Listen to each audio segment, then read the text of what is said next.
Hola, ¿cómo están? Mi nombre es Santiago Tacunan y bienvenidos a Quilca Podcast en su cuarta temporada.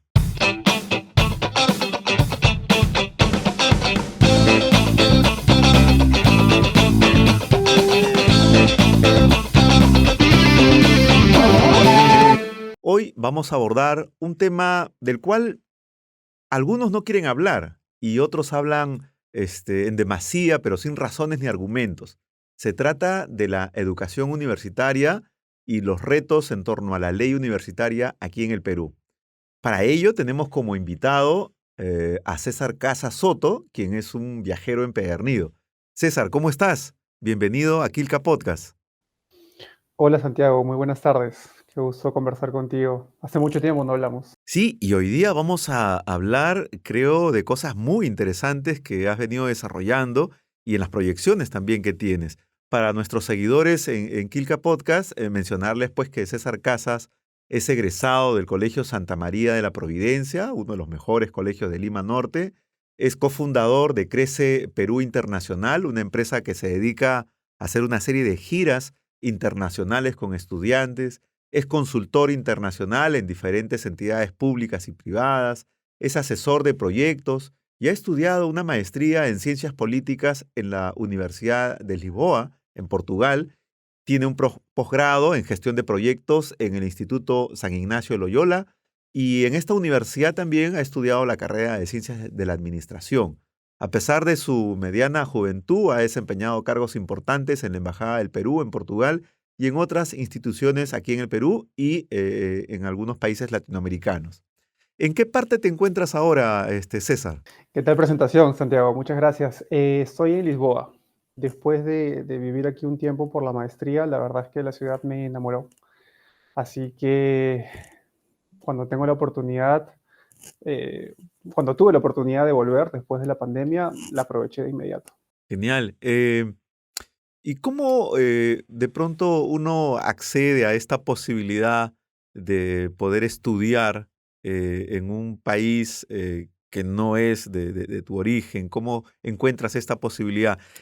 ¿Crece Perú Internacional es el que de alguna otra manera te apertura ese panorama o anteriormente ya tenías esta inquietud académica? Tenía esta inquietud un poquito antes de fundar Crece Perú, pero definitivamente Crece Perú y las giras académicas hicieron que me convenciera totalmente de que eso de estudiar fuera era algo que tenía que hacer de todas maneras. Em, Principalmente porque, bueno, uno de los propósitos o una de las cosas que Crece Perú fomenta es la internacionalización de los estudios, buscar que chicos de nivel escolar tengan experiencias internacionales, pero yo hasta ese entonces había tenido solo un intercambio bastante corto que hice en la época universitaria a Buenos Aires y sentía que necesitaba, digamos, ser un ejemplo de esta internacionalización, ¿no? Entonces, a partir del 2017 fue que me propuse hacer todo lo posible para estudiar fuera. Interesante. Mira, coincidencias de la vida, ahora el colegio donde tú has estudiado ha logrado también un convenio interesante con la Universidad Anáhuac de México y los estudiantes ahora van a tener esta oportunidad de salir a desarrollar alguna carrera profesional. Miren, como que un poquito marcaste el camino, pero ahora ya desde un ámbito institucional y eso es muy interesante también que reconocerlo. Los convenios son importantísimos, tanto a nivel escolar o universitario. Ayudan mucho a esta movilización. Sí, y quizás de pronto en esta apertura de mercados académicos uno encuentra no solamente una carrera, una profesión que finalmente te llena y que de pronto no la encuentras aquí en el Perú, o en la posibilidad de poder generar, ¿no?, esa vinculación de pronto con empresas o instituciones en donde uno puede aterrizar, acogerse laboralmente también, ¿no? Por eso es que es sumamente interesante. Claro, incluso solamente la experiencia de poder estudiar fuera, de compartir tiempo con personas de otras culturas y con espacios diferentes ya es un aporte importante. Yo he comenzado esta presentación mencionando que eres un viajero empedernido. No sé si me excedo en los términos, pero de hecho que uno viaja mucho con la familia. ¿A qué edad comenzaste a desarrollar este espíritu de viajar, de conocer, pero sobre todo de manera independiente, ¿no? Porque uno viaja con la familia, pero ya cuando uno va creciendo y dice, bueno, ahora es momento de explorar, en qué momento ocurre esto? Y sobre todo, ¿cuál es el destino que tú elegiste para viajar solo, fuera del país, por ejemplo? Wow. La verdad que fue una de las cosas que siempre quise, ¿no? Poder viajar de manera independiente. Y el gran reto que tuve, en todo caso, fue crear un trabajo, una estructura que me permita viajar y al mismo tiempo tener ganancias, ¿no? Esto más o menos es lo que representa Crece Perú. Es una manera de continuar, de satisfacer mis ganas de viajar y al mismo tiempo hacer alguna actividad laboral. ¿A qué Ujú. edad empecé con esto? La verdad es que me ha gustado viajar desde desde que lo recuerdo, desde los 10 años, 9 años tal vez. Desde que lo pude hacer de manera independiente, que esto fue más o menos a los 20 y pico, por ahí con el 2016. eh, bueno, o sea, cada oportunidad que tengo la aprovecho y así ha sido siempre, ¿no? ¿Cómo organiza su tiempo una persona para poder disfrutar de los viajes y que no se, digamos, interfieran con sus actividades académicas? ¿Cómo uno organiza? ¿Cuál es la clave para eso? Uf, es muy difícil, es muy difícil. Yo no creo que lo haya conseguido hacer de manera exitosa. Digamos que, sobre todo antes de la pandemia, viajar implicaba de todas maneras parar, ¿no? Las actividades que tú tenías en un lugar. La única manera que se me ocurre donde uno puede darle continuidad a lo que normalmente hace es pues que tu trabajo consista o se pueda hacer viajando, ¿no? Ahora hay más opciones porque el home office se ha vuelto muy común, pero antes, eh, no sé, se me ocurren cosas como misiones o ferias internacionales, buscar que el trabajo que uno hace vaya por ese tipo de actividades. Esa sería la mejor manera de organizar tus actividades laborales, académicas, con los viajes, ¿no? Claro, claro. Em, Cuando uno hace un poquito una síntesis de la trayectoria personal dentro de los que nosotros hemos entrevistado, siempre hemos encontrado pues algunos referentes en torno al desarrollo personal y el crecimiento personal que cada uno ha tenido. En este caso, me imagino que las primeras personas son tus padres, ¿no? ¿Qué rescatarías, no? O qué admiras en el caso de tu papá, que es un emprendedor indesmayable que viene desarrollando un proyecto educativo en Lima Norte hace 34 años? Si tendrías que resumir en algún aspecto, ¿qué es lo que rescatarías de tu papá? Bueno, ahí nos alejamos un poquito de los viajes. A ellos no les gusta viajar mucho, pero lo que más admiro de mi papá es esa capacidad que tiene de enamorarse, de apasionarse por lo que hace, ¿no? Esas ganas indescansables de continuar y darle tiempo y dedicarle esfuerzos a lo que se propone. En este caso, como tú dices, es construir ese proyecto educativo que ya tiene más de 30 años, para que te hagas una idea. eh, lo hace de una manera muy natural, ¿no? Yo siento que no le cuesta nada realmente estar trabajando, dándole vueltas a asuntos, esforzándose en esto, ¿no? No le cuesta nada, es algo que a él le encanta. Y eso es lo que más rescato de mi papá en este caso. Cosa curiosa, ¿no? Porque eso es algo que de pronto también puede desprenderse en el caso de tu mamá, ¿no? Que es también una soñadora apasionada. Y de ella, ¿qué podríamos tener ahí como un elemento pilar en la crecimiento personal en el caso tuyo? De mi mamá, wow, yo creo que su paciencia y su persistencia, ¿no? Eh, yo sí he sentido que, o sea, el cansancio de mi mamá en algunos aspectos, pero tiene una paciencia, una garra, ella persiste, una determinación muy, muy fuerte para hacer lo que hace, ¿no? Eso lo ha dejado en mí también. Yo soy muy paciente, muy persistente, muy determinado y eso se lo debo a mi mamá. Genial.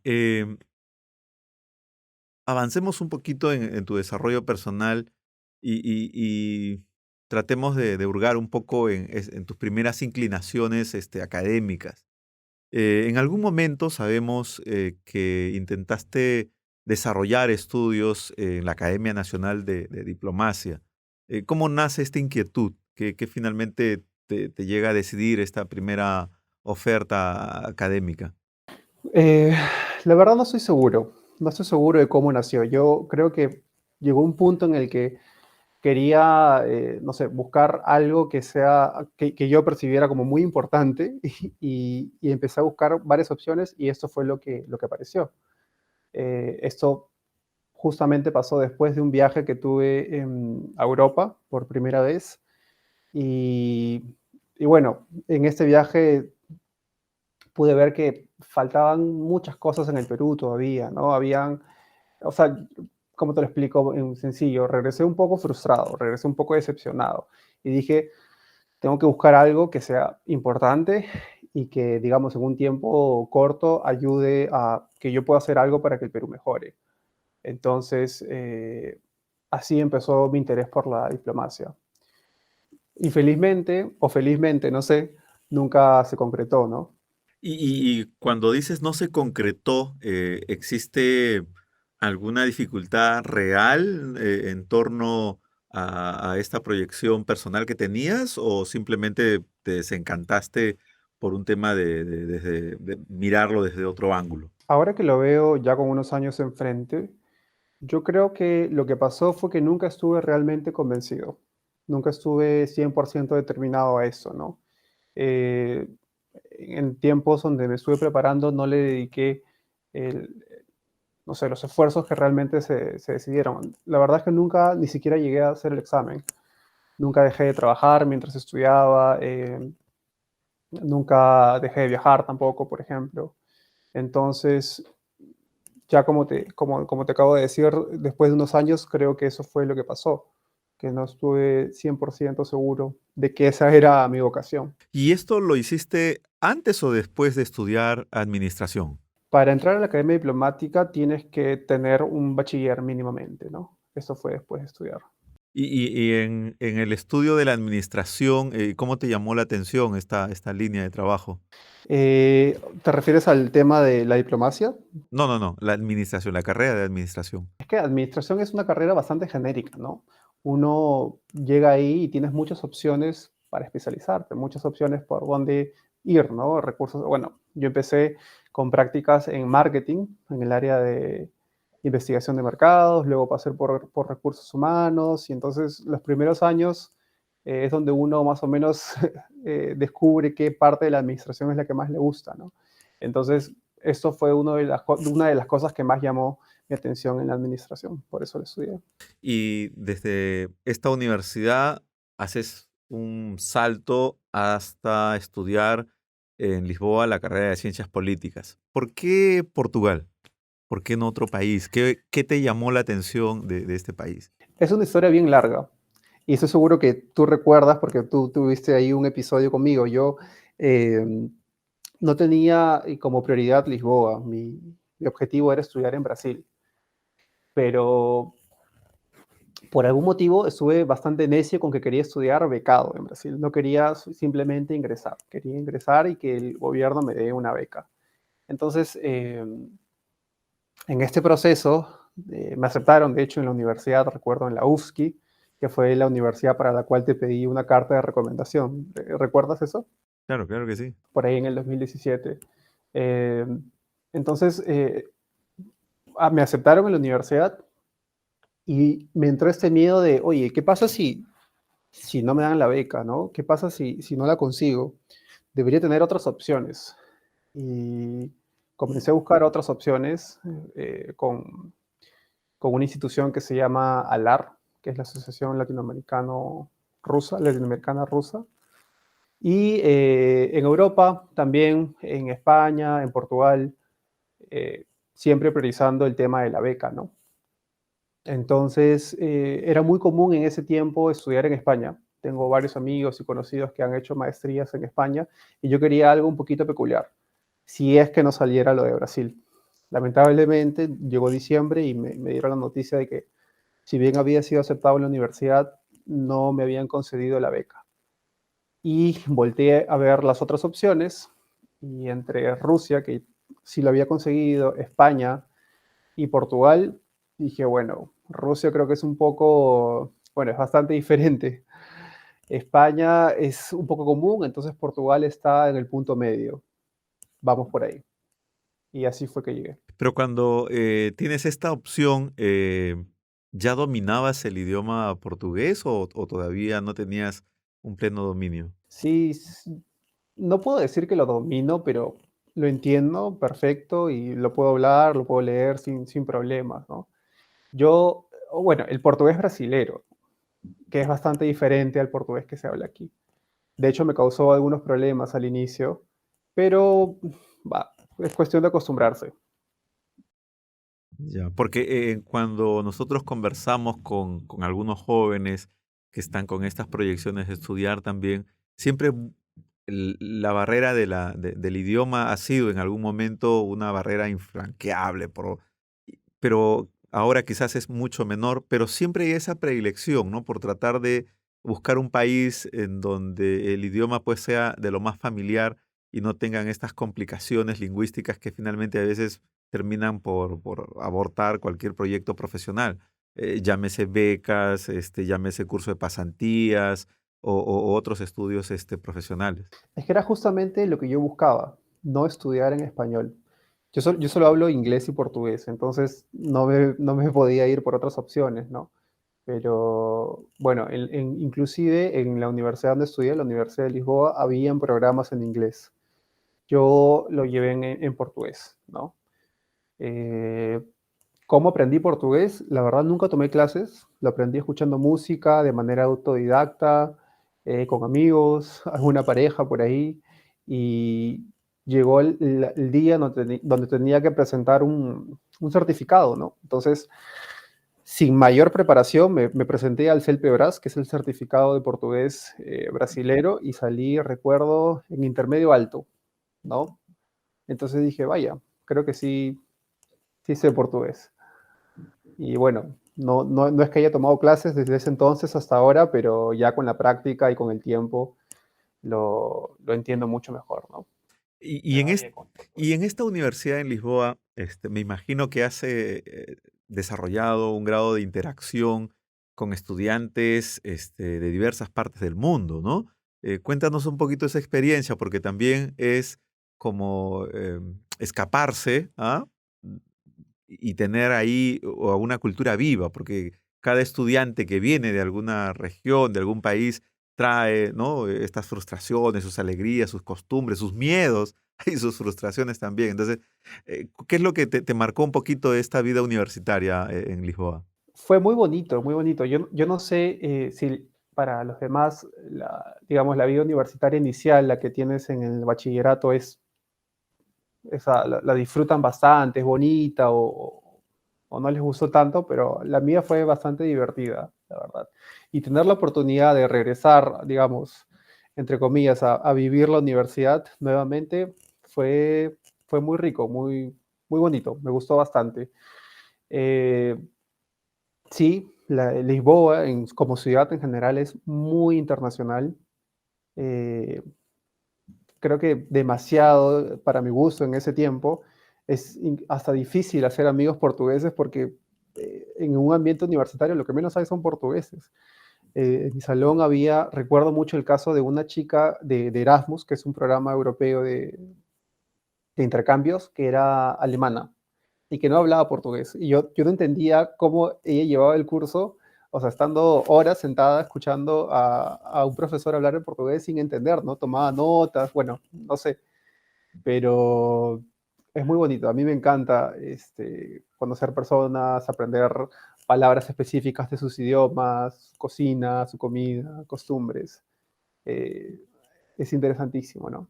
Y además de las clases, ¿habían otros momentos de interacción? Es decir, ¿habían actividades extra, curriculares que les permitían un grado de integración? Me imagino, ¿no? Porque habría que convivir con ellos durante mucho tiempo. La verdad es que no. Y eso es algo que me apena un poco de mi universidad. Bueno, yo también tuve un caso diferente, ¿no? Porque el ciclo académico aquí empieza más o menos en septiembre y yo por por venir de Perú, empecé en febrero, como el ciclo académico peruano, ¿no? Entonces yo llegué a la mitad entre ciclo y ciclo, ¿no? Entonces hice media maestría con un grupo y la otra mitad con otro grupo. Y además de esto era una maestría con, digamos, postlaboral, o sea, para gente que ya tenía experiencia profesional. Hay otro tipo de maestrías que son las maestrías académicas, creo, las universitarias, que son las que se enganchan directamente del bachiller aquí, ¿no? De la licenciatura. Entonces, no recuerdo ahorita el nombre. Entonces, las personas, los alumnos de mi turma, como le dicen aquí, eran mayores, ¿no? Diría que éramos tal vez 3 o 4 los que teníamos menos de 30 y el resto de 40 para arriba, ¿no? Entonces Y esto fue, no compartí muchas actividades extracurriculares con ellos. Lo hacía con otros chicos de Erasmus que venían de intercambios o con mis roommates, porque yo vivía en un apartamento con más personas, ¿no? Compartíamos el mismo apartamento. sí, justamente eso es lo que te iba a decir, siendo una persona tan sociable como tú eres, me imagino que no has tenido dificultad en poder romper esas barreras de facultades y conocer a estudiantes de otras especialidades. Sí, sí, o sea, no es que sea un antisocial, me gustaba mucho conocer a amigos que conservo hasta ahora, ¿no? Pero no te voy a negar que sí, vivir afuera implica también superar cierta soledad, ¿no? Un poquito de tristeza, pero vaya, lo pude hacer bien. ¿Desde cuándo comienzas tú a esbozar un tema para poder desarrollar una tesis y sustentarla? ¿Esto se logra en el camino, al final, con un curso como aquí de pronto se tiene? ¿Cómo se avisora o cómo se va haciendo esta preparación? Porque me imagino que hay parte de un proceso metodológico también. Sí, yo tenía muy claro que cual sea que fuera el tema de mi investigación, de la tesis, tenía que ser con educación, principalmente con educación universitaria. De hecho, antes de ingresar o sea, como parte del proceso de selección para la maestría, con el proceso de admisión, te piden presentar un proyecto de investigación, que no es necesariamente lo que vas a investigar después, pero tener una estructura mínima, ¿no? Entonces, esto pasaba aquí y en Brasil.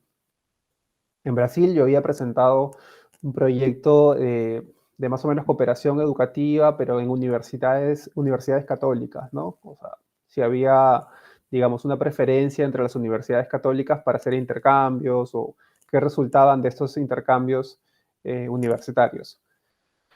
Aquí, eh, pues con el tiempo lo perfilé un poco, también sumado a la experiencia que tenía en Crece Perú, que en concreto era conocer ofertas educativas de universidades en América Latina.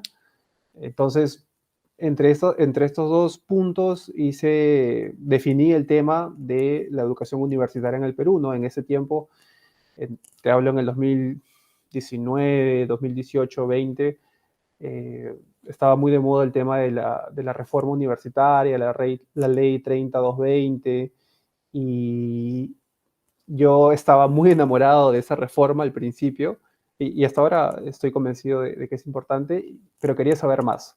Entonces así le puse el ojo y ya, me fui por investigar al respecto. Genial. Sí, bueno, el tema de la educación, si bien es cierto, hay algunos avances en el desarrollo de algunos tópicos, pero ahora que mencionabas el tema de las universidades católicas, eh, un buen tema, quizás te lo dejo aquí para el tema de un doctorado, es el tema también el desarrollo de las universidades católicas en un sentido comparativo en América Latina, ¿no? Habría que ver cuáles son las orientaciones, las propuestas, que cada una de estas, que a pesar que vienen de una misma línea, siempre toman particularidades, ¿no? Dado los escenarios tanto sociales y políticos, ¿no? Y hasta económicos que de pronto cada país pueda tener. Y por ahí podamos tener seguramente un tema más que podamos ahí entrevistarte en otro momento. Pero ahora vas a publicar un libro sobre tu tesis de maestría, ¿no? Y es un libro que seguramente es el primero que vas a publicar de muchos que vienen. Eh, ¿Cómo sientes esta experiencia? Antes de dejar el tema de las universidades católicas, yo creo que algo hacen bien las universidades católicas, ¿no? Porque siempre sobresalen en donde sea que estén. Aquí, la Universidad Católica Portuguesa, después de la Universidad de las públicas, de la de Lisboa y la nueva de Lisboa, está como muy bien rankeada, ¿no? Y lo mismo pasa en Perú, en Colombia, en Chile, en Argentina. eh, Algo hacen bien, entonces. ¿Cómo ha sido la experiencia? Bueno, cuando empecé a estudiar al respecto, a investigar para mi tesis, no estaba seguro si es que iba a terminar en un libro. La estructura de una tesis es un poco diferente, ¿no? Porque es más como metodológica, como tú dices, ¿no? Hipótesis, conclusiones, resultados. Y para un libro hay que darle un lenguaje como de un storytelling, ¿no?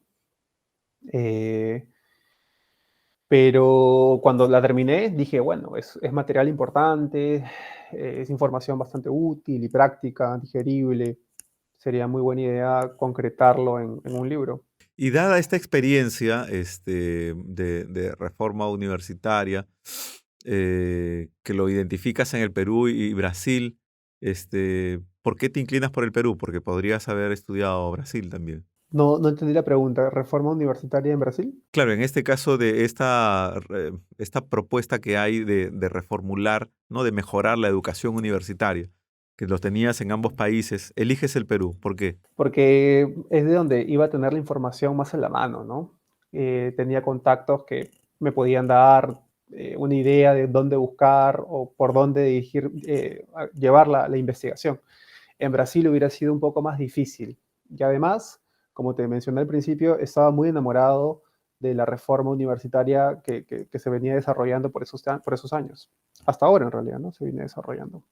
Claro, porque creo que era básico establecer las condiciones elementales, ¿no? Para el buen funcionamiento de las universidades. Sobre todo porque muchas de las universidades privadas, sobre todo que habían surgido en el contexto de los años 90, donde el Estado pues desarrolla esta visión de empresas educativas, incursionan en el mercado sin mucha supervisión y eso deja también un espacio en donde prácticamente existían propuestas que jugaban un poco con las expectativas de los estudiantes, porque más allá del título, que es un cartón que de pronto se te exige unos requisitos para ingresar a algún puesto de trabajo, el tema era de cuánto uno había podido aprovechar, ¿no? Y cuánto la universidad también te había brindado esos espacios de aprovechamiento de información académica. Y ahí es justamente donde podemos ver esta importancia, ¿no? De esta ley universitaria que nosotros aquí la conocemos pues por la ley universitaria, la 30-22-0, que es la ley universitaria que actualmente está vigente con algunas modificaciones que se han ido haciendo, ¿no? Así es. Justamente sobre eso trata mi investigación. Y ahora que mencionas esto de las universidades privadas, una de las cosas que más llamó mi atención fue que, bueno, al inicio, cuando estaba leyendo otros documentos y libros, encontré unos artículos, era un libro del Instituto de Estudios Peruanos, donde hablaba justamente de lo que dices, que estaba pasando con las universidades privadas, ¿no? En una época de tanta movilidad social, había gente que incursionaba, digamos, miembros de una familia que por primera vez accedían a estudios universitarios, que encontraban límites en la movilidad social, ¿no? Y estos límites eran básicamente por el valor de sus títulos universitarios, ¿no? Claro, claro que sí. Em, Existe aquí en el Perú una fuerte discusión respecto a las funciones y los objetivos que tiene la SUNEDU. En tu abordaje del tema, ¿de qué lado estás? ¿A favor o en contra? Son dos grupos bien marcados, ¿no? Justamente ahora que se debate una serie de modificaciones, de recorte de facultades a la SUNEDU y además también abriendo, todavía no está aprobado, pero abriendo esta posibilidad de un plazo ampliatorio para el licenciamiento de algunas universidades que ya han sido sacadas de carrera, pues, ¿no? ¿Cómo ves este debate? Yo soy totalmente a favor de la reforma. Se tiene que hacer de esta manera, sin embargo, sí hay algunas cosas o algunas deficiencias que yo le encontré cuando mientras hacía la investigación, pero estoy totalmente convencido de que se necesitaba tener un ente rector un poquito alejado de los propios rectores de universidades que ya constituían la Asamblea Nacional de Rectores y la CONAFU, porque este sistema tuvo muchos años, desde el 83 creo que era la antigua ley universitaria, y no dio resultados concretos. Yo creo que tuvieron la oportunidad de demostrar que funcionaba y no funcionó. Entonces, una institución como la SUNEDU era necesaria. Además que es muy práctico, o sea, es muy común que en otros países tengan instituciones rectoras universitarias, como la SUNEDU, ¿no? Alejadas de las propias universidades. Yo creo que ese es el camino y bueno, como dijiste, ¿no? Hay que ajustarlo con el tiempo. Claro, definitivamente, ¿no? Esta presencia de las universidades privadas, obviamente, han sido bastante cuestionadas, ¿no? Como te digo, sobre todo porque dentro de los niveles de infraestructura, de calidad educativa, dejaba mucho que desear, ¿no? Esto se descubre obviamente a partir de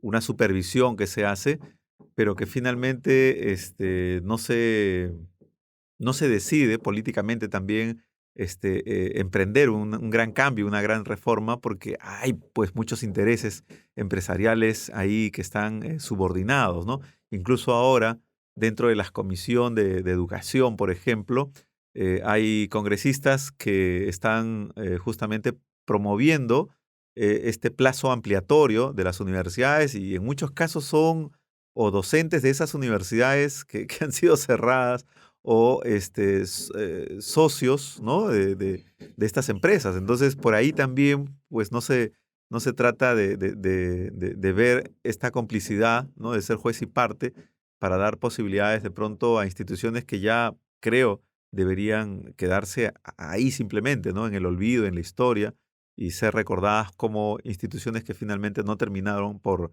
generar estos espacios de aprendizaje que todos quisiéramos, ¿no? Sí, lo que me parece que ha pasado o que pasó es que el Estado un poco como que no tuvo mucho interés en incrementar la oferta universitaria pública, ¿no? Recuerdo, uno de los datos que más me impresionó en la investigación fue que en los últimos 38 años se habían creado 107 universidades, ¿no? O sea, es casi dos tercios de los que teníamos antes de la ley universitaria, en solo 38 años. Y evidentemente la mayoría era privada, la gran mayoría eran universidades privadas. Eh, para aterrizar un poco esto de la SUNEDU, ¿cómo te explico? Antes de 1970, no recuerdo ahorita los datos exactos, pero 3 de cada 4 estudiantes estudiaban en universidades públicas. Para el 2018, diciembre de 2018, que fue donde, digamos, cerré el plazo de la investigación, 3 de cada 4 estudiantes estudiaban en universidades privadas, ¿no? La cantidad de estudiantes en todo ese tiempo, en los últimos 50 años, se había multiplicado por más de 15 veces. Sin embargo, la cantidad de estudiantes que asistían a universidades públicas eran más o menos lo mismo, ¿no? O sea, lo que pasó fue que mucha gente quería estudios universitarios y la oferta pública no creció. Entonces, estas universidades privadas nuevas, digamos que ayudaron, ¿no? a controlar este incendio de población universitaria. Que podría además generar un grado de protesta, de inconformidad, ¿no? Y justamente quizás ese fue el pretexto más importante para que el Estado deje esta apertura, ¿no? Para que aparezcan más de 100 universidades. Es una cifra realmente escalofriante, ¿no? Que lo he revisado en la tesis y justamente están ahí también estos nombres. Esta tesis la haces estando en Lisboa y en algún momento de la conversación mencionabas esta facilidad que de pronto el recojo de las fuentes, de la información, lo hacías con algunos amigos. ¿Qué tan fácil o difícil fue esto? Te pregunto porque actualmente universidades e instituciones públicas y algunas privadas también están en este trabajo remoto, ¿no? Y virtual, que la verdad, los resultados, ¿no? De las metas a las cuales, en cuanto a servicio, pues son de terror, ¿no? Porque están ahí en control remoto fantasma. A veces llamas, no contestas, envías correos, no responden. Y finalmente, cuando uno va a la parte del acceso a información, a pesar de que uno por la ley de transparencia, tampoco a veces te responden, ¿no? Entonces, ¿qué tan difícil fue conseguir las fuentes, ¿no? Porque sé que tú eres muy acucioso en esto y hay mucha estadística en esta publicación que vas a hacer. Mira, la verdad es que fue bien difícil encontrar, sobre todo la estadística, ¿no? Una de las cosas que yo busqué muy arduamente fue la población universitaria, o sea, en datos concretos, ¿no? ¿Cuántos alumnos estudiaban en la universidad en 1990, 92, 93, hasta el 2017? Y no hay un archivo único donde encuentras. Hay memorias de la Asamblea Nacional de Rectores, SUNEDU, bueno, desde el 2016 ya hace informes más organizados, pero es muy complicado. ¿A quién acudí? Acudí a ti. Tú me recomendabas algunas fuentes, algunos libros, algunas personas donde pudiera encontrar esta información. Por ahí, amigos que trabajaban en otras universidades. Y así, poquito a poquito. Fue bastante difícil. Yo creo que se podría tener un mejor sistema con esa información en el Perú. Y en alguna parte de la tesis también haces mención a el recojo de información en testimonios, en algunas entrevistas. ¿Estas fueron virtuales, fueron presenciales? ¿Qué te deja el recojo y manejo de esta fuente de información? Eh, yo fui a Perú para pasar una Navidad, la Navidad del 2018. Ahí aproveché a entrevistar a algunas personas. Sin embargo, yo diría que la parte dura de la tesis no está basada en las entrevistas, ¿no? Son datos estadísticos principalmente. Eh, no tengo experiencia en transcribir información concreta que obtuve mediante entrevistas para documentos científicos. Así que, digamos, utilicé las ideas que aprendí en las entrevistas para más o menos direccionar la investigación a lo que quería llegar, ¿no? Por ejemplo, este tema que te dije sobre la población universitaria fue un tema muy tratado en una entrevista que tuve con un vicerrector de una universidad privada, y él me dijo, ¿no? Que si tú ves eso, que él no sabía, pero que si tú ves que de la población universitaria, cómo se ha movido en los años la cantidad de gente que va a las públicas y privadas, tienes una conclusión segura de que los privados han arrasado con la población universitaria, ¿no? Y yo dije, bueno, ya, me puse a buscar entonces, además de la población, la distribución, ¿no? De qué tal población, qué porcentaje está en públicas, qué porcentaje está en privadas, qué porcentaje está en bachiller, licenciatura y qué otro en posgrado, ¿no? Maestrías y doctorados, para llegar a otras conclusiones, ¿no? Para eso me sirvieron las entrevistas. Genial. Y eso es una manera también de corroborar de alguna otra manera y hacer el cruce de información para obtener el análisis y la confiabilidad, ¿no? de los resultados que vas brindando. Cuando yo he leído lo que ahora vamos a publicar por Kilka, este, encuentro dos instituciones claves que de alguna otra manera entran en un conflicto, como lo mencionas tú. La Asamblea Nacional de Rectores y la SUNEDU. Em, ¿Qué diferencias podríamos nosotros identificar cuando analizamos ambas instituciones? Mira, el principal conflicto ahorita está, yo creo, en la conformación de la mesa directiva o consejo directivo, ¿no? Eh, la SUNEDU, perdón, la Asamblea Nacional de Rectores tenía como presidente, evidentemente, un rector. Y este brazo que tenía la Asamblea Nacional de Rectores para crear universidades, que es la CONAFU, eh, o sea, digamos que la Asamblea Nacional de Rectores y la CONAFU serían lo que es ahora la SUNEDU. eh, el consejo directivo de la CONAFU estaba conformado por 5 rectores también, ¿no? Que eran 3 de rectores de universidades públicas y 2 privadas. Y además de eso, cuando decidían si crear o no una universidad, pedían, eh, tenían una sesión de consejo o pedían opinión a la Asamblea Nacional de Rectores, que era de otro rector. Esto ha cambiado totalmente en la SUNEDU, porque en la SUNEDU eh, los miembros del consejo directivo no incluyen a ningún rector, solo profesores, docentes con amplia trayectoria y todo, son los que representan a las universidades. El resto, el presidente es nombrado por el Ministerio de Educación, hay un representante del CONCITEC y no hay ningún rector dentro del consejo directivo de la SUNEDU, ¿no? Los han excluido totalmente del ente rector de las universidades. Ese es el principal problema, ¿no? Por eso que ahora las modificaciones sugieren volver a la antigua constitución, ¿no? O sea, donde los rectores sí tenían poder en el consejo directivo. Esa es la principal diferencia. En algún momento de la entrevista recuerdo que mencionabas de que la SUNEDU, si bien era un avance importantísimo, todavía tenía algunas deficiencias y algunas cosas que superar.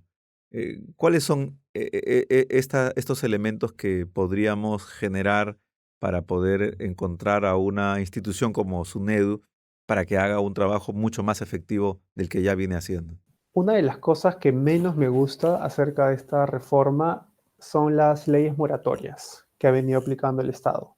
Yo entiendo que para desarrollar e implementar correctamente la ley universitaria han tenido que poner la ley moratoria es esta que prohíbe la creación de nuevas universidades, ¿no? Bueno, era necesario hacer esto para que en un plazo prudente la gente, o sea, las universidades que se quedaran cumplieran con todos los objetivos de la SUNEDU. Sin embargo, esa ley moratoria se viene aplazando y aplazando. La primera fue en el 2012, si mal no recuerdo, por 5 o 6 años. Luego en el 2018, cuando Martín Vizcarra era presidente, la ampliaron nuevamente y sé que en el 2020 o 2020, lo que sé es que hasta el 2022, entre junio o julio, es que no se pueden crear nuevas universidades, ¿no? Y el Estado, en paralelo, yo no siento que tenga la intención de crear una nueva universidad pública o de potenciar, digamos, ampliar la capacidad de las universidades públicas actuales, ¿no? Esto creo que de alguna manera complica la situación de tantos universitarios. Recuerdo que en mi tesis incluí un dato que al 2019 eran más de 165.000 estudiantes que habían dejado la universidad porque les habían cerrado y no encontraban reubicarse nuevamente, ¿no? Entonces, yo creo que el Estado tiene que ponerse las pilas en ese aspecto, ampliar un poco la oferta pública o de otra manera permitir, ¿no?, que nuevos competidores ingresen al mercado universitario, porque no deja que universidades se creen y solo pueden atender las universidades que ya existen. Y esto es desde el 2012, imagínate. Es bastante tiempo. Claro.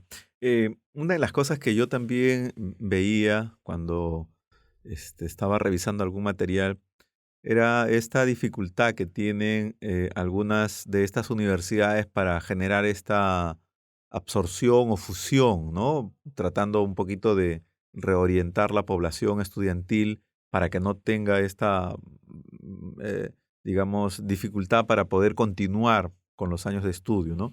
Entonces, ¿qué pasa? Que algunas universidades, pues, no podrían lograr esta fusión porque o tienen intereses distintos o de pronto tienen dificultades legales que son muy complejas, ¿no? Tengo ahorita en mente una universidad del norte con una universidad aquí de Lima Norte que iban a hacer una fusión, pero que en este acuerdo preliminar no se había contemplado nada, pues que esta universidad venía con activos y pasivos y los pasivos eran pues cerca de 500 juicios, ¿no? Que ya estaban en un proceso de término medio o ya por dictarse sentencia. Entonces, como una universidad que quiere fusionarse con otra, pues imagínate, son 500 procesos, sobre todo de ámbito laboral, ¿no? Claro. Resultaba pues bastante doloso, ¿no? Y bueno, en este caso, en el caso concreto que te hablo, no se logró, pero así como esas, me imagino que también deben haber muchas. Y claro, no crear universidades implica a dónde va estos jóvenes. Es que ¿Continúan estudios? al margen de las fusiones o de este tipo de acciones, es es bastante evidente que, mira, la población universitaria ha venido creciendo desde 1980, sí, rigurosamente, ¿no? Cada vez hay más universitarios. Si en algún punto tú prohíbes que se creen nuevas universidades y tú no creas espacio para estos universitarios, va a haber un colapso tarde o temprano.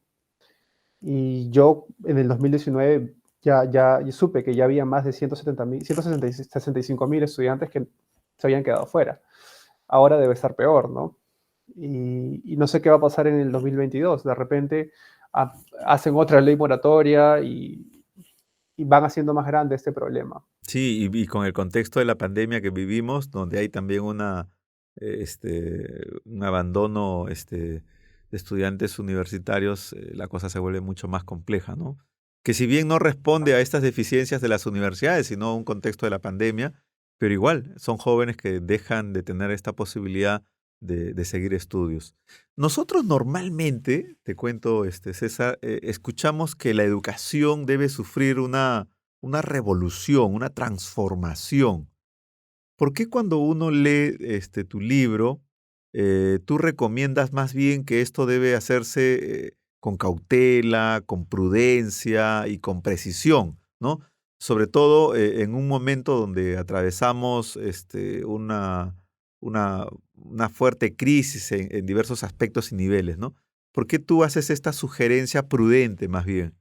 Yo creo que la reforma universitaria empezó con mucha energía, ¿no? Con muchas ganas de hacer cambios grandes muy rápido. Y eso evidentemente no se ha podido. No se ha podido. El plazo de la reforma universitaria era para terminar en el 2017, luego 2018. Estamos en el 2022 y todavía no concluye por concreto. Hay muchas universidades que están en proceso de licenciamiento aún. Entonces, yo creo que es hora de ya darnos cuenta de que no va a ser así de estricta como pensábamos, ¿no? La reforma. Es mejor tener lo que ya, o sea, mantener los cambios que ya se han podido lograr hasta ahora. Con eso me refiero a la carrera docente, digamos, que los profesores, la instrucción de los docentes, la elección de las autoridades y todo lo demás, pero empezar a cambiar un poco la idea que teníamos acerca del financiamiento, por ejemplo, en las universidades públicas. El licenciamiento eh, involucra de todas maneras en la utilización de muchos recursos para universidades como la San Marcos, como la, de Trujillo, la Nacional de Trujillo, y el Estado en los últimos años les recortó los presupuestos, ¿no? 2017, 18, 19 al menos. Entonces, son cosas que no se contemplaron, me parece. Hay que hacerlo un poco más despacio, ver si es que las universidades públicas van a tener problemas para cumplir con el financiamiento, el licenciamiento, que además es periódico, pues se necesitan otorgar más recursos o darles otras facilidades para que ellos puedan autofinanciarse, ¿no? Pero si se quedan cortos, es un problema también. Entonces, por eso, básicamente. Y en este contexto, entonces, la situación es mucho más compleja, ¿no? Dado que muchas de estas universidades han estado cerradas, algo abandonadas, y el tema de volver a crear las condiciones para un tema de clases presenciales o semipresenciales, en el peor de los casos, implica además una inyección de recursos para habilitar aulas, habilitar sistemas de comunicación, de conectividad, de plataformas e incluso hasta de capacitación a muchos de sus docentes, ¿no? Cuando hice la tesis no contemplaba que iba a llegar alguna pandemia o algo parecido, ¿no? Ya simplemente para el licenciamiento, porque es periódico, como te dije, o sea, la San Marcos se licencia por 7, 8 años, la tal universidad y después tienen que volver a pasar nuevamente, ¿no? Cada licenciamiento involucra un montón de dinero. Eh, no recuerdo cuál fue el estudio que cité, pero y ya alguien estudió al respecto sobre esto el licenciamiento se lleva el 70% del presupuesto que tiene la universidad, más o menos, ¿no? No les alcanza. Ahora con la pandemia, pues deben estar sufriendo bastante para funcionar. Esta tesis que ahora se va a convertir en libro, tú lo investigas y lo trabajas, antes de la pandemia. Eh, ¿tu, tu sustentación fue en el escenario ya de pandemia o todavía?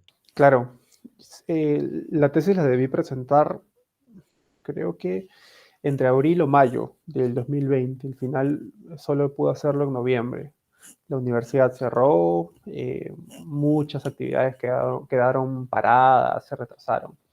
Y, y bueno, por eso solo pude hacerlo en noviembre del 2020 de manera virtual, por Zoom, un poco diferente, un poco seco, frío, pero igual la experiencia fue muy buena. Claro, claro, y en esta experiencia me imagino también pues que muchas de las universidades han tenido esta dificultad, ¿no? Entonces también hay un retraso en otorgar estos certificados, títulos, y hay también una gran frustración de la parte de los estudiantes respecto a estos trámites que se hacen.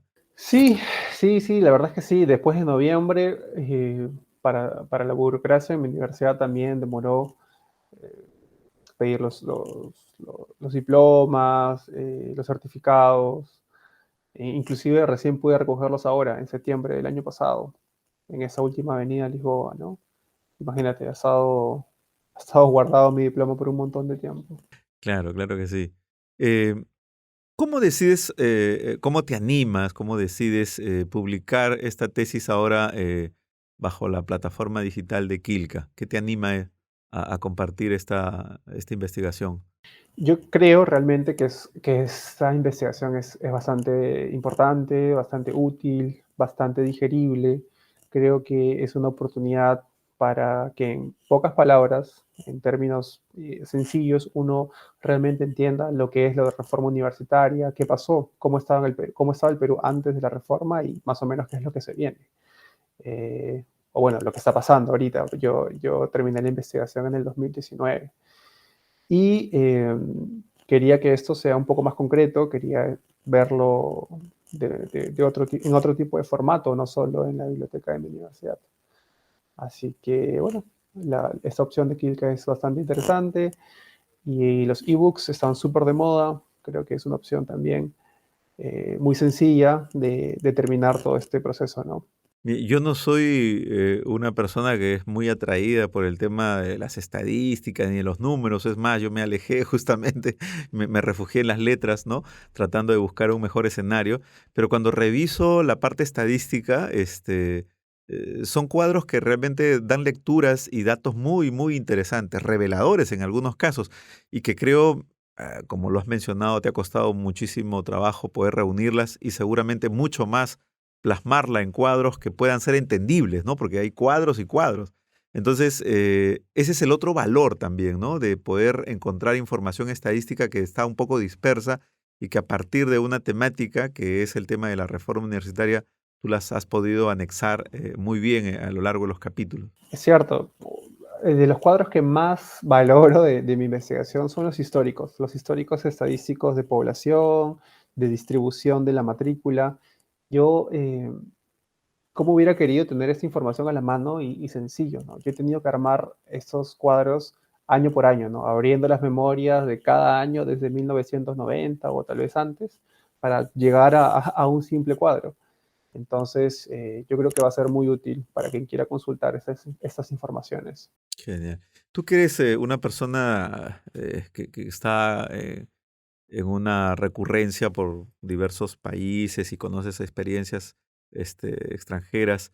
¿Cómo calificas y cómo ves la perspectiva de Quilca en el trabajo editorial?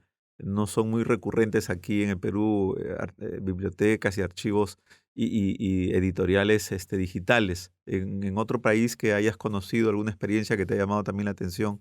La verdad no he conocido ninguna experiencia sobre editoriales únicamente digitales. Creo que es una plataforma con bastante futuro. Creo que eventualmente va a estar muy de moda. Eh, hay que, digamos, popularizar estos Kindles o otras maneras de leer en digital que sean más cómodas que el celular, ¿no? O que la computadora. No sé qué te parece a ti, pero cuando yo leo en computadora, por ejemplo, me canso más rápido que leyendo un libro convencional. pero creo que una vez estos problemas sean superados, va a estar muy de moda los libros digitales, los ebooks van a estar Claro, posicionados. los ebook en realidad, con la codificación y con las adaptaciones que se hacen, pueden resultar menos agotadoras, ¿no? Porque de pronto ahora en un PDF, pues uno encuentra una pantalla color blanca intensa que por más que hagas los cambios, igual te genera un grado de fatiga y terminas tú, dejando de leer o el hábito de la lectura más pronto de lo que uno imagina, ¿no? Pero bueno, en los formatos ebook sí hay otras, posibilidades, incluso hasta para poder leer de noche y todo. Y ese creo que es una contribución muy interesante de Kilka, de poder adaptar una plataforma con características personales, entendiendo no solamente como un editor, sino como un usuario, es decir, como quisieras tener tú el libro, ¿no? Entonces, aplicarle estas características, resulta sumamente interesante. Bueno, esperemos Es que tu más libro. cómodo, ¿no? Es más cómodo tener un ebook, lo puedes Ah, cargar, por supuesto. digamos, no pesa tanto como un libro, puedes cargar un montón de libros en la misma plataforma, en el mismo aparato, es mucho más cómodo. Sí, sí, definitivamente. Bueno, esperemos que el libro que vas a publicar, este, tenga el alcance que tú y Kilka, desea. Y seguramente también ahí apoyaremos en el tema de la presentación, porque creo que amerita tener una presentación para que este libro sea conocido. César, encantado de poder conversar contigo. Sabemos que disfrutas a cada lugar que visitas y entregas lo mejor de ti. Te deseamos los éxitos que correspondan y seguramente ya cuando vengas aquí al Perú en alguna visita furtiva, nos podemos encontrar para seguir dialogando y conociendo otras perspectivas que seguramente tienes a futuro. Así es, seguramente así será, Santiago. Nos comemos un ceviche, una cervecita tal vez. Y nada, muchas gracias por la invitación. Ha sido un gusto conversar contigo como siempre. Para los seguidores de Kilka Podcast, ha estado con nosotros César Casas Soto, próximo a publicar un libro muy interesante acerca de la reforma universitaria. No se lo pierdan. Listo. Acabamos. ¿Qué tal, Santiago? Oye, yo pensé que me ibas a preguntar